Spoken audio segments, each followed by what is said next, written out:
Welcome to Health in Veritas. I'm Harlan Krumholtz. And I'm Howie Foreman. We're physicians and professors at Yale University. We're trying to get closer to the truth about health and healthcare. This week, we'll be speaking with Dr. Michael Alosco. But first, I'd like to check in on current health news. And I know there was a study that you pointed out to me, Harlan, that you wanted to talk about. Yeah, there was a study that came out this week in JAMA that had been presented at the American College of Cardiology meetings that was about whether or not we should be treating to target with lipid levels. Most people are familiar with this idea that you come in, you get your cholesterol level checked, and if it's elevated, and especially if you've got heart disease, the clinicians may recommend to you to have your blood levels reduced to a certain target level. And often now people are talking about getting people under 70, for example, under 70 milligrams per deciliter of LDL, the so-called bad cholesterol, low density lipoprotein cholesterol. But the thing is that really all the cholesterol trials were about giving people a cholesterol pill and seeing whether or not that reduced their risk. That is, they weren't trials that were testing whether or not getting people to a certain number was actually better. By the way, we have these studies in hypertension. Does getting people down to 120 to 130, is that better than 130 to 140? We have these in diabetes, where we saw whether or not pushing people's hemoglobin A1C, an indicator of their blood glucose levels, down lower among people with type 2 diabetes would be better. In that case, in hypertension's case, it was better. In diabetes, it wasn't. But in cholesterol, we really haven't had these kind of trials. And so a lot of times the guidelines will tell you to try to get to a certain level, but it's not based on a clinical trial. It's based on extrapolation of other evidence. It's not an unreasonable extrapolation, but it's still an extrapolation.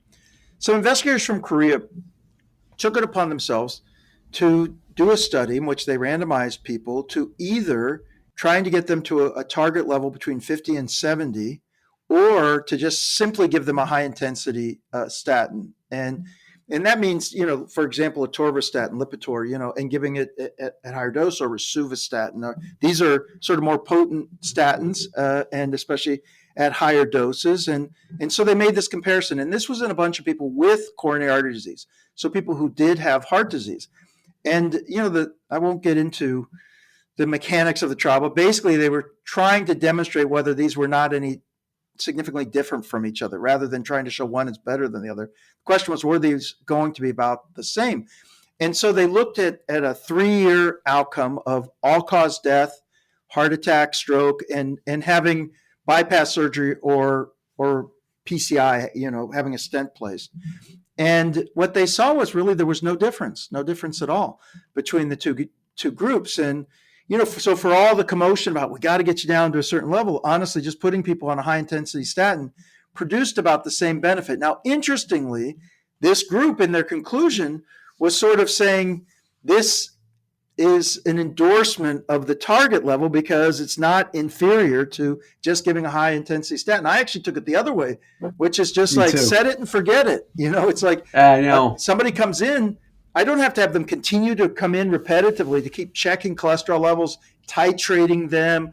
That was my question. Yeah, that was my question for you. So I'm on high dose simvastatin, basically on the 40 milligrams, which is a reasonably high dose. I've been on it for a long time. I went on it because I had a very high cholesterol, and my father had a heart attack below the age of 50. I felt like I was at high risk. And I've no side effects from it that really bother me. So I've sort of just left it alone. So my question for you is, does this change anything for me? And I think you're telling me no. Yeah, I sort of like what it is. It sort of endorses this idea that like I said, I don't know, what was that, like some microwave oven or something. People used to say, set it and forget it, when they're making in the kitchen. It's like this strategy is that instead of a lot of effort to try to titrate and get to a right number, you're just putting people on high intensity statins, people who are at risk, it seems to help them.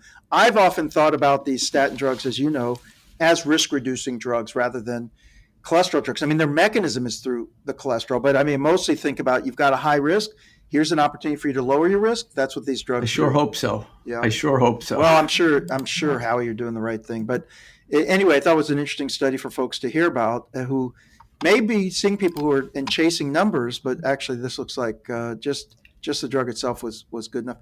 Hey, let's pivot and get to our guest. I'm really eager today because this is just a terrific topic about the issue of this repetitive head injury, and also relevance to professional sports, amateur sports, and other ways that people bump their heads. So yeah, let's get moving. Dr. Michael Alosco is a clinical neuropsychologist and the co-director of the Boston University Alzheimer's Disease Research Center Clinical Core and lead investigator of the Boston University Chronic Traumatic Encephalopathy Center.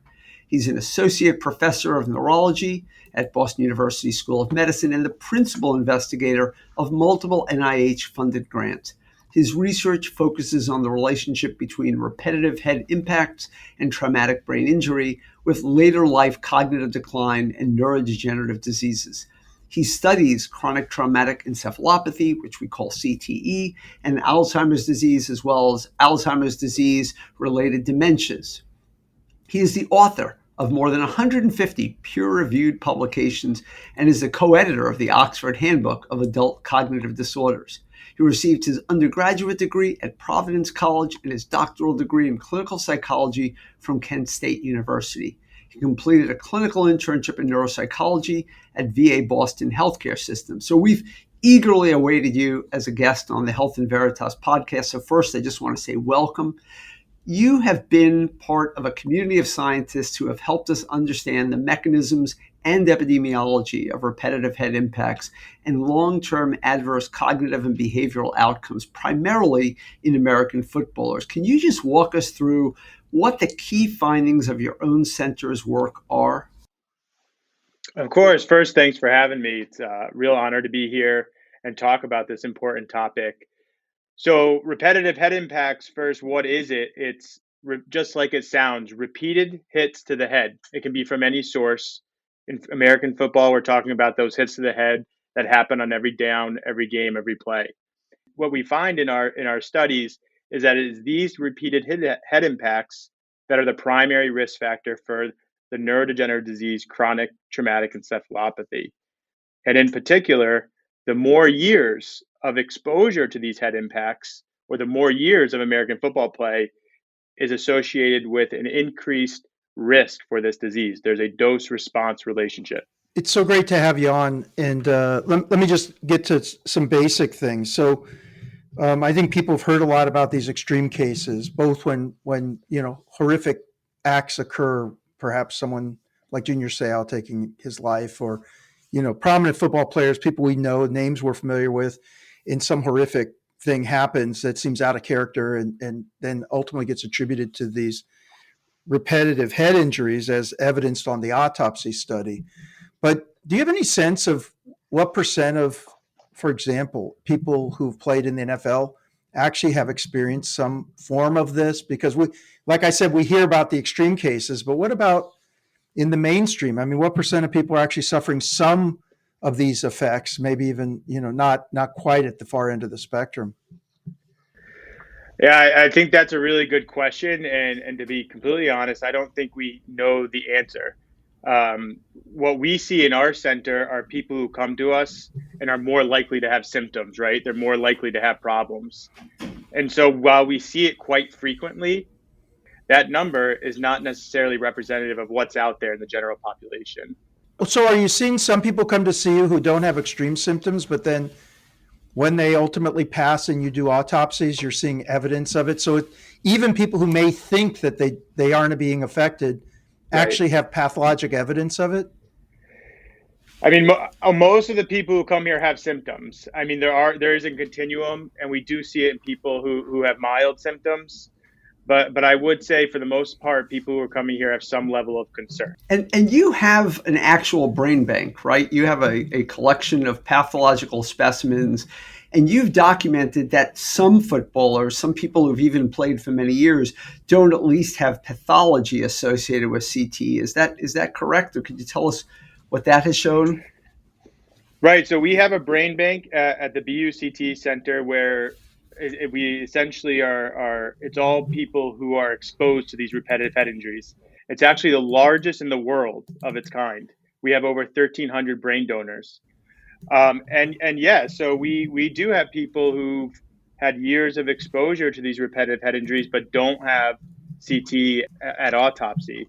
And I think that's a really important point. And among those, do we know if some of them had symptoms that still might have been associated with this, or are there other things that are sort of subpathological that may represent long-term damage? Right. So it becomes really complicated at this point. So you can have the path where you go on to develop that neurodegenerative disease known as CTE. But we're also seeing that these repetitive head impacts can lead to other types of injuries to the brain. So if you think about our brain, we have gray and white matter. We've shown studies where the white matter of the brain can be particularly hurt by the repetitive head injuries. That can lead to symptoms. Then there's a third potential path. People who go and play football tend to be more aggressive to begin with. This is kind of who these people are. So maybe as they get older with age, some of these already traits that are there come out even more. So here's a question. Do you watch football? Are you a fan? So I have watched football, and I would say I was a fan, and I would say that I've lost joy in watching the game. In part because I'm thinking about the science a lot. Yeah.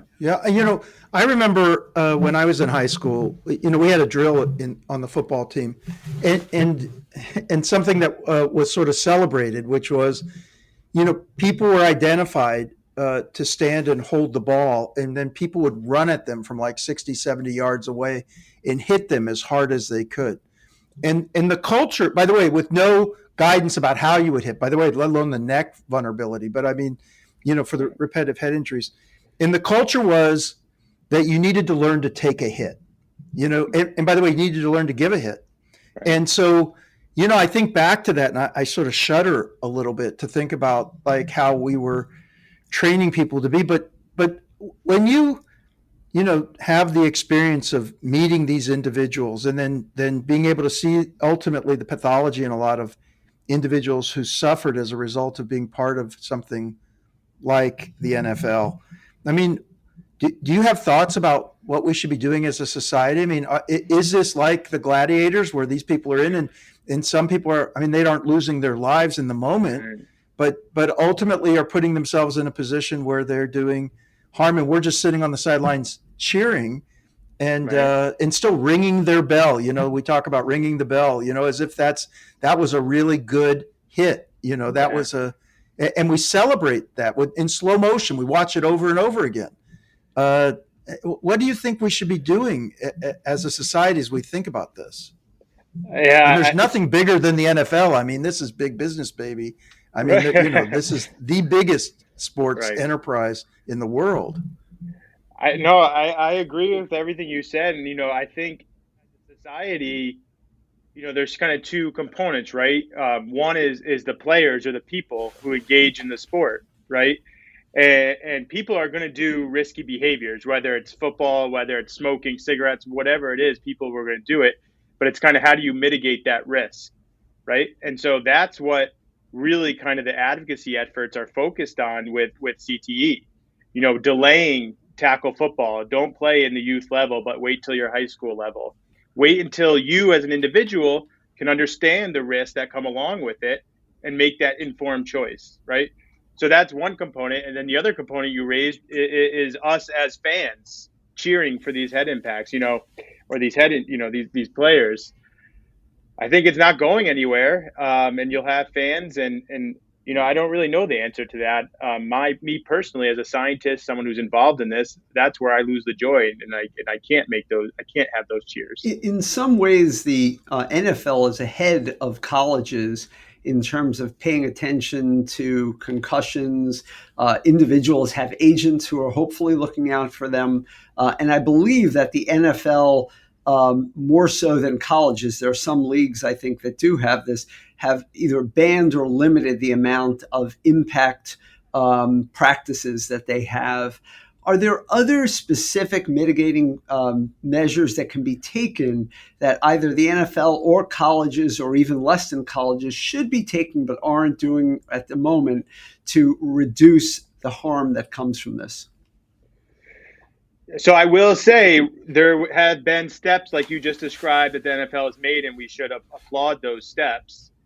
But even with detection of concussion, we saw how all those policies failed this past year, That's right? right. And we can, and we're not even talking about concussions here, right? We're talking about those repetitive head injuries. Those aren't going anywhere in the game of tackle football. A helmet's not going to stop them from happening, and it's part of the game. So unless you go flag football like they did for the for Pro the for Bowl. the Pro Bowl, Yeah. right? Unless you go flag football, that's what's going to happen. The cognitive impairment is just one of the things that you've been able to measure. Can you also talk about the other downstream effects? It's not just cognitive decline, right?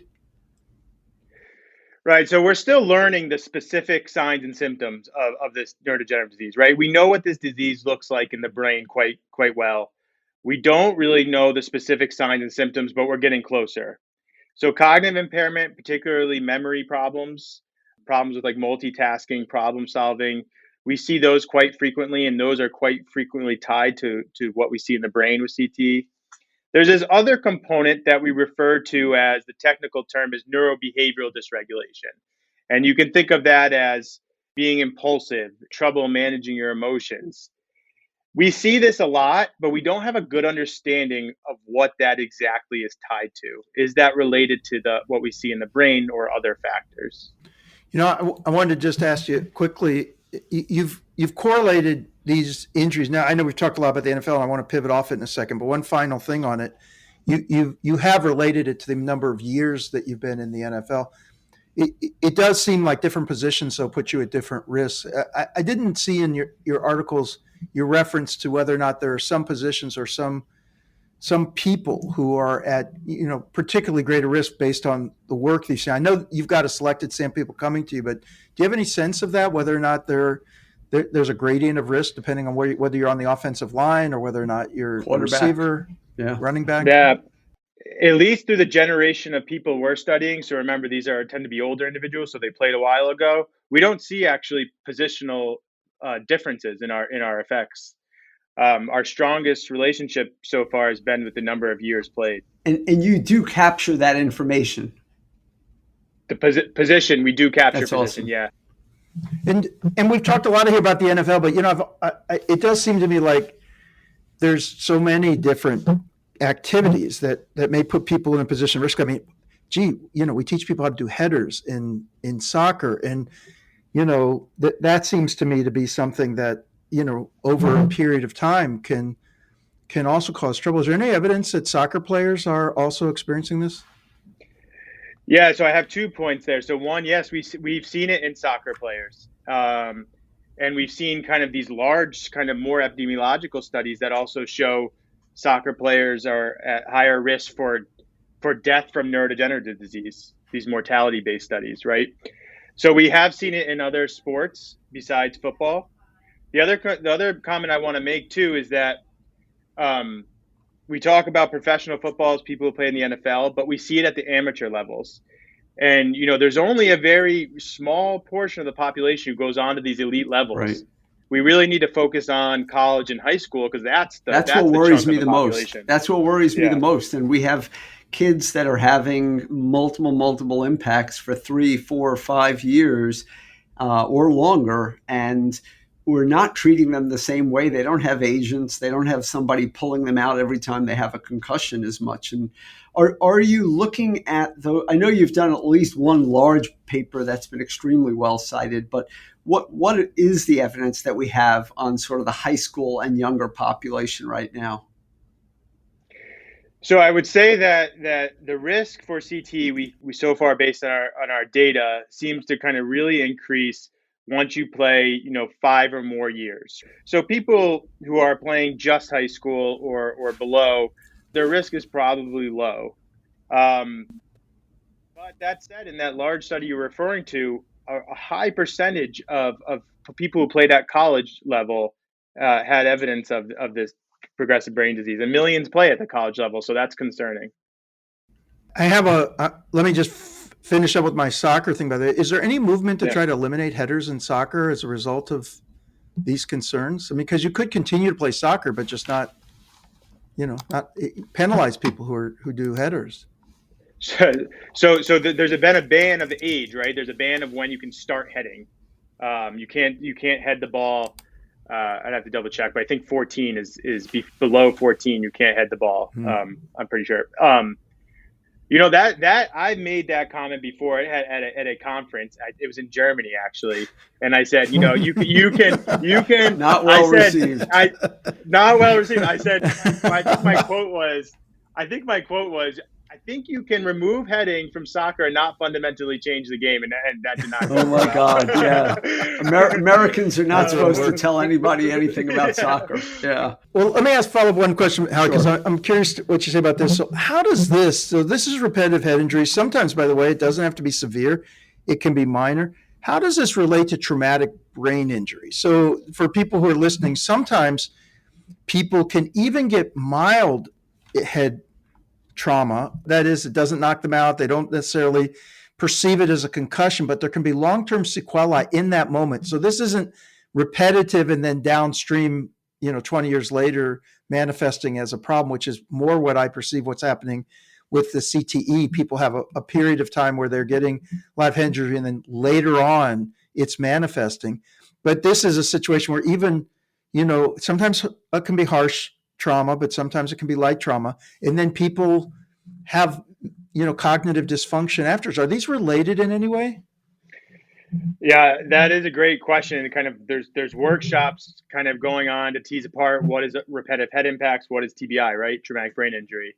So think about repetitive head impacts as an environmental exposure. They are hits to the head, okay? And that can be from any type of source. That hit to the head can cause a traumatic brain injury, like a mild traumatic brain injury or concussion, right? But they can also, we think, cause injury to the brain that don't result in symptoms, okay? So there's still injury, but maybe not enough to cause symptoms. But if you think about those thousands of hits that someone can have over the course of their football career or lifetime, that's a lot. And that's what we're concerned about. And were you able to document in those cases any MRI or any type of biomarkers or PET imaging? I know you're doing lots of different ways to try to measure this. Yeah. Are you seeing measures for those things? Any correlates? Yeah. So one of our goals here is how can we accurately make a diagnosis of this disease during life? Something we can't do yet. And the biomarkers, right? We all know what biomarkers are. Something's wrong with your heart, you get an EKG. Same concept, but we're looking at the brain. So we look at MRIs to look at the structure of the brain. And one thing we've noticed is that the front and side parts of the brain seem to be smaller or shrink more so in CTE. And we're looking at other kind of advanced imaging techniques that can pick up on the specific things associated with CTE too. I wanted just one more question from actually reading about you and the other work you've done. You've highlighted that there are large populations that we are not looking at yet outside of sports, including battered women and other battered individuals, obviously boxers, but I mean other individuals in different areas. Where are we with that? Are we getting good information? Are we starting to study this? Yeah, I mean, our focus has been on male football players because they offer a good way to model these repetitive head injuries. But we need to go beyond, and we are starting to trying to have a real focus on females. We're studying female soccer players, female ice hockey players. We're trying to also get into studying intimate partner violence, like you mentioned. So these are all areas that we're actively pursuing, and some of which we've already started studying. When, we talk about this CTE, a lot of people have in their minds this repetitive head injury, the situation that occurred with Muhammad Ali. In that situation, he didn't seem to experience specific cognitive function as much as Parkinson's-like syndrome. Is that also part of this CTE, or is that a whole nother thing? Great question. So if you think the concept of CTE actually goes back to the 1920s, right? And it all started in boxers. Really, CTE didn't come onto the scene until 2005 when it was found in a former NFL player.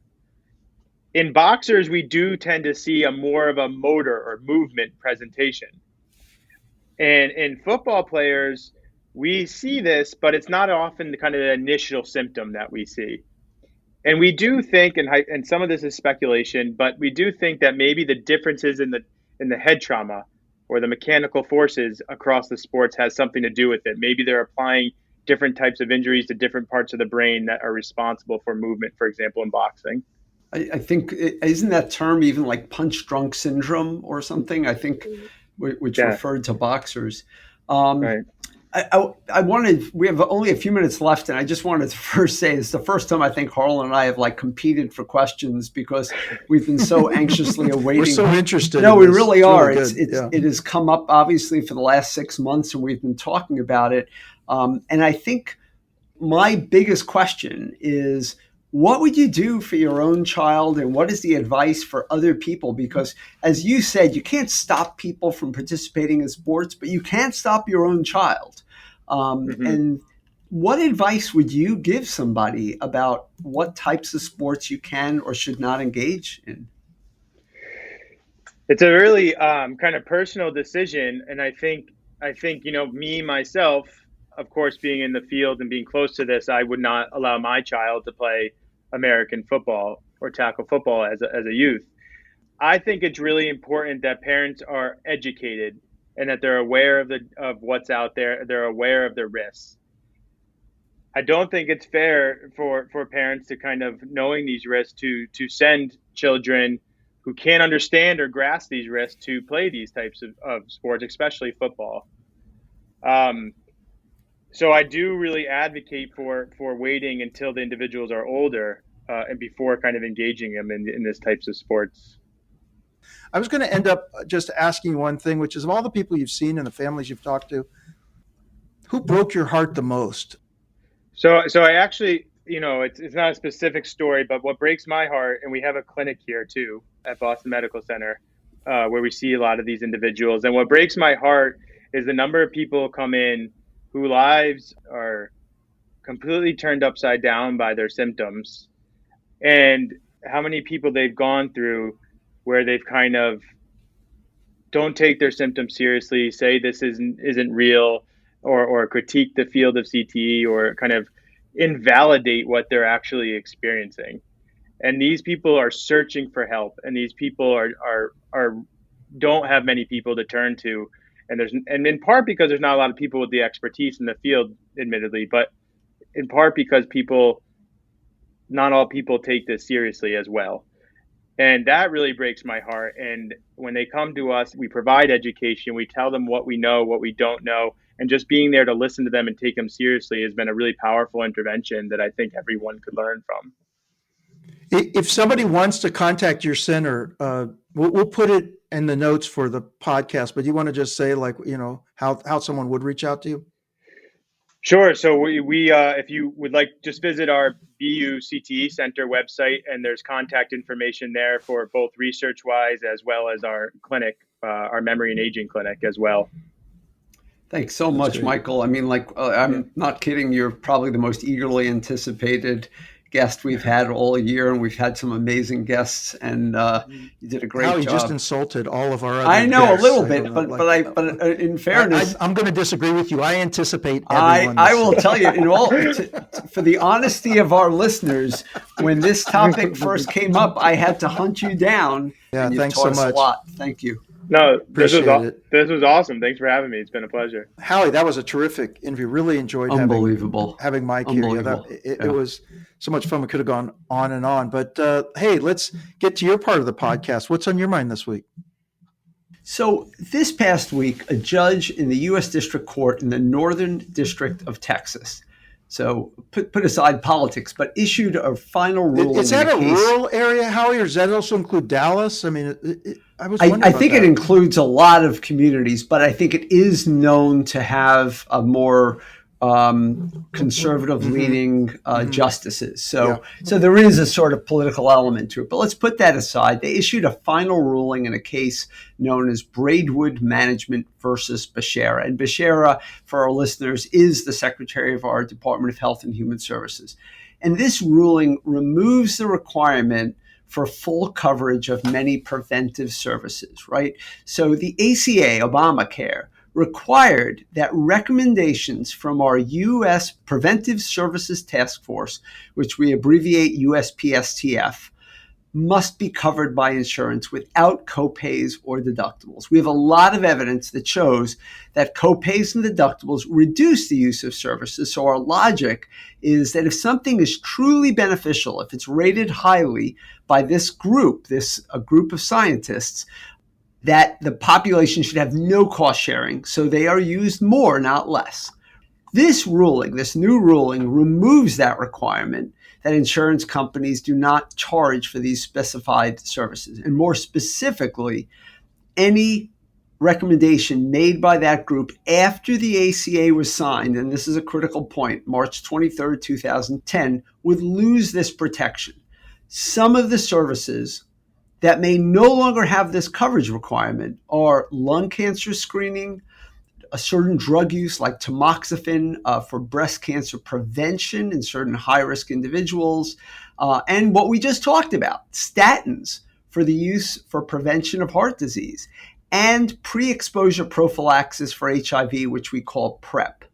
So more worrisome is that future recommendations or even a modification to a prior recommendation will no longer be covered. So, and let me just say as a caveat for slightly different reasons, PrEP is also no longer subject to any coverage at all based on religious grounds. So the first point was about copays and deductibles. For PrEP, it actually applies to whether they have to cover it at all. So let me just give a quick summary of this. I'm not a lawyer, but I think it's useful to understand the legal case, and putting aside that religious objection part, is that our USPSTF members are not Senate-confirmed officers, despite having positions of authority that might otherwise require it according to the Appointments Clause of the Constitution. So our listeners might wonder why we don't just have confirmations for these individuals. And the answer is that confirmations are intensive, intrusive, and almost certainly would dissuade many, if not most, of these incredible volunteers from choosing to serve the United States in this way. The ruling's going to get appealed to the Supreme Court. It's unclear whether it will be upheld, but it is another direct threat to a key part of the ACA, and I don't believe it'll be the last by any stretch. And for some context, 151 million people are covered by private insurance subject to these rules, and of those, about 100 million use one or more preventive services in a given year. So this is highly popular, and it's also widely used. So I think this is going to be a continued interest to me, to I think our listeners, and I expect that we're going to continue to see attacks on valuable healthcare services. And I think that people should wake up and even realize, even though it's not going to affect them today, this is of great concern. Yeah, I'm glad you brought this up. I mean, just for people listening, they should know that this U.S. Preventive Task Force, this group that carefully analyzes the literature and makes recommendations about what are the kind of things that we should be doing to keep us healthy, is in general fairly, I'm going to use the word conservative. I don't mean this politically, but in the sense that that they tend not to recommend things unless there's actually really strong evidence. They don't jump the gun on the evidence at all. It's why statins were not recommended until like the last decade for primary prevention, or that they've been that for a lot of things that lots of people, if anything, they're criticizing them because they're slow. They insist on having strong evidence before making an endorsement, and so this is why this seemed like a really good group to be the one that you would base this kind of payment policy and federal law on, because you might argue you want even more covered, but it's at least the minimum that would be covered from this. So to use this as the lever to undo some of these, benefits that people get and the kind of things that we're already facing a decrease in our life expectancy. The health of the people in this nation is already, turning back. And now we're going to do more in that direction by making it more difficult for people to get preventive care. It just seems so ill-advised just for the country. And I do hope that this will be, common sense will prevail, and this can be taken out of politics and looked in terms of what's best for Americans and, how best to navigate this forward. But I'm really so glad that you brought it up. It's such an important topic. You've been listening to Health in Veritas with Harlan Krumholtz and Howie Foreman. So how did we do? To give us your feedback or to keep the conversation going, you can find us on Twitter. I'm at HMKYALE, that's HMK Yale. And I'm at the Howie, that's at THEHOWIE. You can also email us at health.veritas@yale.edu. Aside from Twitter and our podcast, I'm fortunate to be the faculty director of the healthcare track and founder of the MBA for Executives program at the Yale School of Management. Feel free to reach out via email for more information on our innovative programs, or you can check out our website at som.yale.edu/EMBA. Health in Veritas is produced with the Yale School of Management and now with the Yale School of Public Health. We're very glad to have them join us. Yeah, this is terrific. Yes. Yep. Thanks to our researcher, Jenny Tan, and to our producer, Miranda Schaefer. They are amazing, and we wouldn't be nearly as good, if we're any good at all, without them. Talk to you soon, Howie. Thanks very much, Harlan. Talk to you soon.